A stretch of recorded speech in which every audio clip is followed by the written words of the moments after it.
એક સાથે 1 કલાક કે પછી 45 મિનિટના એપિસોડ જોવાનો સમય નથી મળતો તો અત્યારે તમે સાચી જગ્યા પર છો.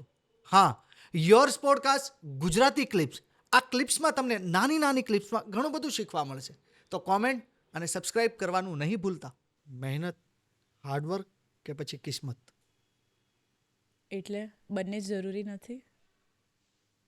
છે. Hope so. તમે શું કહેવા માંગો છો?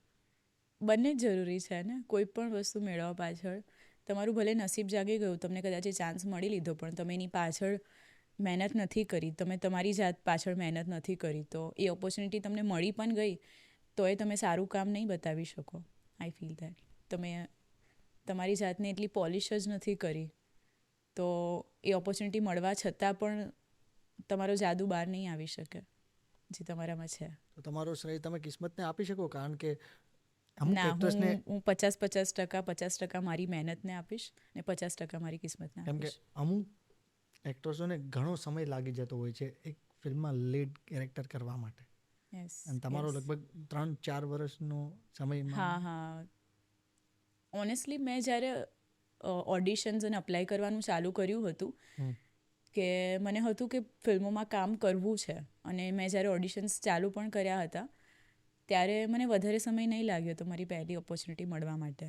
હમ. પણ હું કહીશ કે હું ખાલી ઘરે બેસીને મેં રાપડ નહીં જોઈ હતી કે મને ઓપોર્ચ્યુનિટી મળી જાય. હમ. મને હતું કે મને જે મળે એ હું એક્સેપ્ટ કરીશ, હમ. જે મને કરવા લાયક લાગે હું એક્સેપ્ટ કરીશ.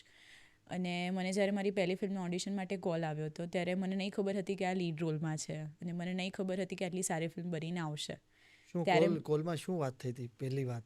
બસ આ ઓડિશન છે કે જે હું દર 2 દિવસે ઓડિશન આપતી હતી. શોર્ટલિસ્ટ થઈ ગયા પછીનો કોલ શું હતો? કે કોંગ્રેચ્યુલેશન્સ, તમે અમદાવાદ ક્યારે આવી શકો છો. ત્યારે સપના બધા દેખાવા મળ્યા હતા કે 70mm કે એવું બધું કાંઈ જ નહીં, ના ના, એવું કે આ કંઈ છોકરીને નહીં એવું હતું. બધું કાંઈ જ નથી? ત્યારે મારામાં નર્વસનેસ એ વધારે હતી, એ ડર વધારે હતો કે કેવું હશે, શું હશે, કેવી હશે ટીમ. કારણ કે હું મારી લાઈફમાં પહેલી વખત સુરતની બહાર એકલી પગ મૂકી રહી હતી એમ. જ્યારે હું ફરી છું એવું નથી, પણ ફેમિલી સાથે, એટલે કદાચ હું વધારે ડિપેન્ડન્ટ રહીને હું બહાર ગઈ છું, હું ફરી છું.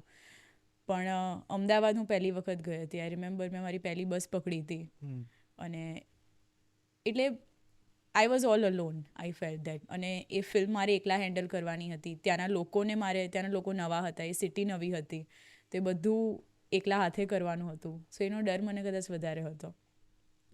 અને મને એ ફિલ્મ કરવાનું એક્સાઇટમેન્ટ વધારે હતું. મને રિઝલ્ટની એટલી ત્યારે નહીં હતી કે ના, મારી સાથે સ્ક્રીન પર જોવી જ છે ને એ દિવસ ક્યારે આવશે. આજના માટેનું આજનું કામ કર્યું એવું થયું? બહુ લાંબુ યસ, નહોતું યસ. વિચાર્યું ત્યારે? તમે અત્યારનું પહેલાં તો વિચાર કરો ને. 6 મહિના પછી તમારી ફિલ્મ આવશે, તો ત્યારે એટલો વિચાર નહીં હતો.